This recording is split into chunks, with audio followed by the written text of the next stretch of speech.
I want to talk briefly about the page in the Canvas site called Color Theory. It introduces three different approaches to color theory. The one at the bottom is the one that I'm most familiar with because I was first introduced to color theory in the context of painting classes.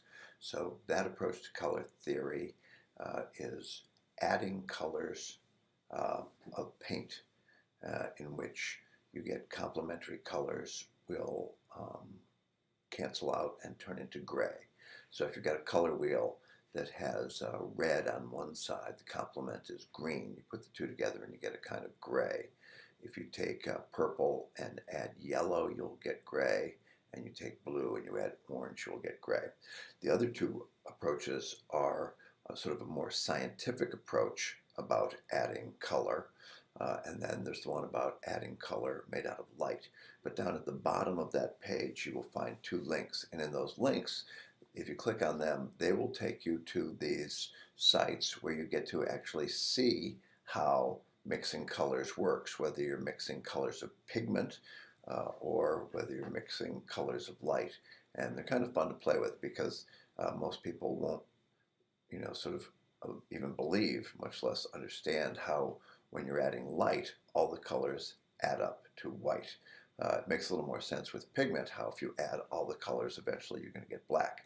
But I recommend playing with the sliders that are down at the bottom of the color theory page to give you a better understanding of how it is that additive color and subtractive color are opposite ways of producing color, and they depend upon whether you are producing, say, paint or ink to be printed.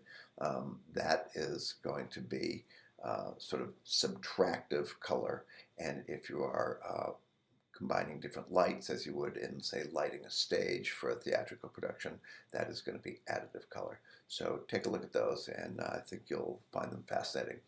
Later on, we'll talk about the degree to which color and what colors mean is not exactly universal. There are some who would say, okay, red is going to have a universal understanding of some sort of potential danger because of the color of blood.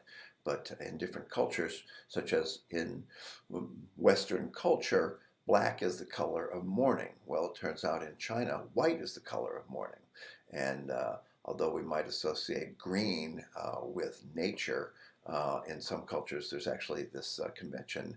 A green hat in some parts of China is a symbol of infidelity. So you can't know for sure what a color symbolizes to any culture, although there are some sort of universal connotations and connections.